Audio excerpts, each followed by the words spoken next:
Chronic absenteeism, or kids that miss more than 10% of school days, was around 22.6% in the 2025-26 school year, compared to 14.1% in 2019.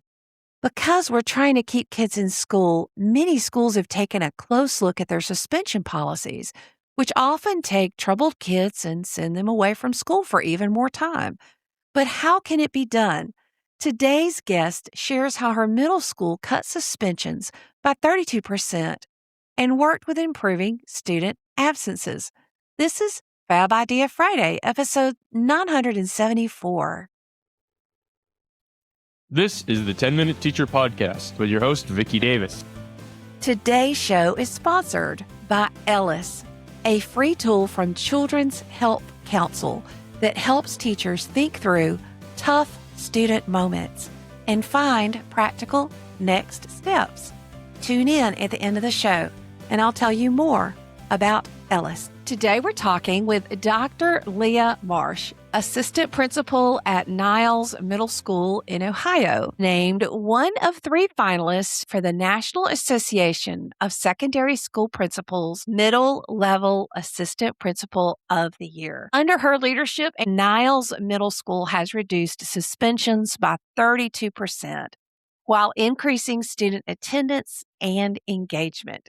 And she's going to tell us how. Welcome to the show today, Dr. Marsh. Thank you so much for having me. So, Leah, when you first walked into Niles Middle School, what did you see that told you this is what we need to work on? There wasn't anything that jumped out we need to work on. My first year I came in and I observed and I built rapport with the staff and students. I learned my job.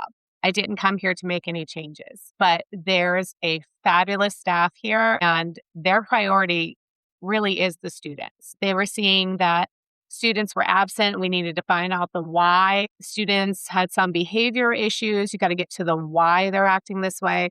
And we really worked as a huge team to implement our PBIS, our Positive Behavior Interventions and Support System, and find out the whys and what we could do to help address this. There is no absolute cure-all, fix-all for anybody in the country. We're all struggling with the same stuff. Leah, you know there's a lot of controversy surrounding PBIS because not all schools get the same results. And sometimes teachers say, okay, I don't know what happened, but my principal was giving the kids a lollipop when they misbehave and sending them back to class. But the educators I talk to that have effectively implemented this method, that's not what it's about. So help us understand what PBIS looks like at your school. At our school, it's a lot about team meetings and data. I learned from my fabulous administrative assistant that you can look at data in different ways. I always looked at it straight on. We have X amount of chronic absenteeism, so the problem is absenteeism. She goes, why are they absent? What are the reasons they're absent? Let's go deeper into the data, and then you can only solve it. And I'm like, so we need to do more with data. So we bring that to the team. One of the issues we found was there was a change in busing because we didn't have enough bus drivers and students weren't able to get here. So that was an issue that we brought to the superintendent, who went out of her way to make sure that that was no longer one of our obstacles. We got more kids here. Another piece of the data we found out is students didn't feel like they had connections here at school. So that was a part of a PBIS. Well, nobody cares if I'm there or not, and I have no reason to be there. Again, you have to have a staff that buys in and really has the heart for students. Otherwise, it won't work. And our staff here said, let's make a program, a mentoring program, where we find who those students are from the data that we've really analyzed and connect them with an adult in the building. It could be a teacher, an administrator, a staff member. We have students that come because they love working with our custodial staff, and those are life skills that they're doing. And then making those connections, hearing those adults say, I'm so glad you're here. Oh my goodness, let's talk about your accomplishments. Just getting here today was an accomplishment. Making those students feel welcome, feel a part of something. And that's really where the increase came. And once they feel they're a part of something and they feel that they have some ownership in their schooling, the behaviors begin to decrease. Now we move from punitive behaviors to restorative practices. And it was just all the team. Like, where do we go from here? We're always working on it. Then we do feedback surveys, staff and students. What's working for us? What's not working? This year we started a LEAD class, LEAD. It stands for Learn, Engage, Act, and Deliver. And our students are the ones going and saying, here's how we can, as students, change the climate and the culture. We have staff members that facilitate and lead this. Students are planning dances and spirit weeks and food drives, drives for community services. They are doing peer tutoring. These were all brought by the students saying, these are what we want to do.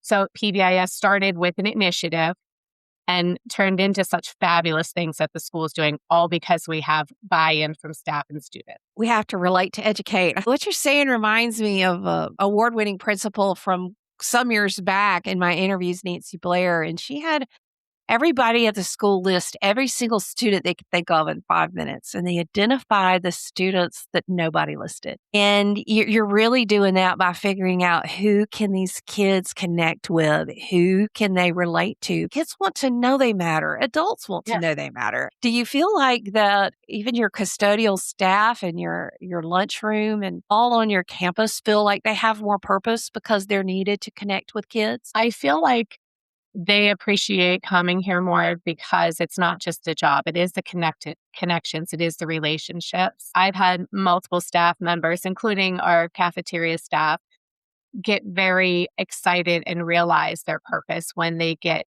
nominated. Students are able to nominate a staff of the month, and they get their little certificate saying who nominated them and why. And that's a big deal. Students get it from the staff, and staff members each month get it from the students. And sometimes it's just nice to know that you've made a change in a student's life that you didn't even realize, because you come in, you're here, I'm going to do the best I can. And somebody sees that. Even our student teachers from Youngstown State University that come in to do some of their practicum, they're getting little nominations, even though they're not full-on staff. And our substitutes get them. Our students are very generous. Each grade level teacher has a spreadsheet to see who's been nominated to make sure the same children aren't continually being nominated. We spread the wealth because everybody brings something to the table. If you have a 32% reduction in suspensions, now that's not just a number, that's children. Do you feel like that your discipline is holding steady or improving? Or do you feel like you've had to relax your standards to decrease your suspension rate? We didn't relax anything. Instead, we have actually implemented a new room and position. We call it the Dragon Den, and it's kind of an all-purpose room. So in the past, this is middle school, they horseplay, let's be honest. They run in the halls. They slap the top. how many times do I have to say, keep your hands to yourself and do not touch anyone? Because that's what they do. Before, that would have been a detention after your first warning. And now we have our Dragon Den, and it's, you know what? You need kind of a time to reflect. Go to the Dragon Den. They fill out a little PBIS reflection form. They re-regulate, and they have time to reflect, and then they're back to class. So now that's going from a discipline to a restorative practice. But that room isn't just for students serving a purpose for consequence or reflection. Sometimes we use it as our quiet room because kids might have had a rough night at home, things are going on, and they just can't get to class and focus. They need that calming space for a little bit. I have one student who comes, and we know what's going on at home, and he'll say, can I please just go to the Dragon Den today? Just for today, I'll do my work in there, and we'll try again tomorrow. The child is showing up to school regardless of what's going on at home. And it's great that we have that space where they want to be here, they want to do the work, but they might not be able to be in the traditional classroom that particular day. It's another way to bring students to school and make sure that they have what they need while they're here at school. So then the behaviors don't amp up because they don't want to be in the class for whatever reason. Again, was a beautiful suggestion from our PBIS team. We took it to the superintendent, who was able to implement that. So let's just shift and go back. That your check-in and connect mentoring program. what does that look like on a Thursday morning at Niles Middle School? The teachers, the staff members actually connect with the students. They set their own time. We just ask for twice during the week. Do a check-in, like, what are your goals for this week? What can you talk about at the end of the week to see if you met them? Other students, we're just going to meet daily because I know you have a study hall and it's the same time as my planning and I love meeting and chatting with you. So we leave it up to them. Some teachers have taken on 3 and 4 students at a time, while others are more comfortable connecting with one. How do you determine which students become part of Check-in and Connect? Attendance is one of our priorities. Who are our chronic absent kids? Let's meet with them. Let's find out the whys. Why are they tardy? Teachers fill out a sheet saying who's struggling in what subject, and we tier them. Is a child struggling in, let's say, 3 out of the 4 core contents? They're going to become our priority versus a child who's just struggling in one subject during this particular term. So we have to prioritize. And of course, we look at our behavior data, who are our primary offenders that are recurring the same behaviors, and let's make connections with them. Our biggest increase in attendance came from our small tiered group of chronic absent students. Because now that they have those connections and somebody who's calling home and praising them or calling home and finding out what we can do. Maybe they just need an alarm clock. Maybe they need a wake-up call. I'm going to be honest, our attendance has increased, but so have our tardies. And our thoughts are, at least they're coming. They're not out a whole day missing hours of instruction. Leah, having your teachers have to make a wake-up call to a kid, like, isn't that the parent's job? And I mean, I'm all for it. I'd do it if I had to, right? But I could hear some folks say that. I would respond with it. It's not we don't make. That was something they wish to do, and we would never stop them from going above and beyond. Number 2, we don't know what's going on with the parents or their struggles. It takes a village to raise these children, and why would we stop any support that can be offered? So, Leah, could you give a motivational pep talk to all of the administrators as well as the teachers, particularly those who work with middle schoolers right now? I just get through the day, but every day looks different. Enjoy it. Like, we're all on this journey. It's never the same. Even in my teaching position, it was not the same. I could say, we're going to read the same books and do the same questions and the same assignment. And you get those children that come in and they ask questions and they take you on a different route. And that's the fun thing. Let's learn from each other every day. I don't come in with all the answers, but I do come in with an open mind. And I want to leave here knowing more and being better today than I was yesterday.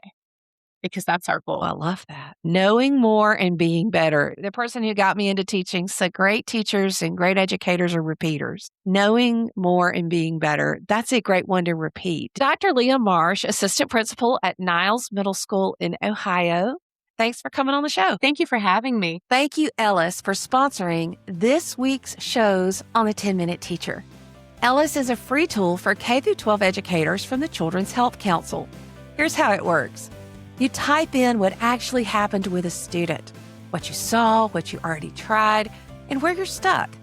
Then Ellis gives you practical, evidence-aligned next steps from a knowledge base of content from trusted partners like CAST, CASEL, Understood, and others. Ellis gives you information, not clinical advice, and it doesn't collect personally identifiable student information. It's a far better place to start than general-purpose AI tools because Ellis isn't pulling from the open internet. So the next time you leave school still thinking about that one student, go to coolcatteacher.com/Ellis. That's coolcatteacher.com/Ellis. Thanks for tuning in to the 10-Minute Teacher podcast. Watch the video version of this podcast and catch my new radio and TV show, Cool Cat Teacher Talk, on YouTube and a radio or TV station near you. Join my Cool Cat Teacher Classroom Matters newsletter at coolcatteacher.com/newsletter. Leave a review if you found this helpful. See you later, educator.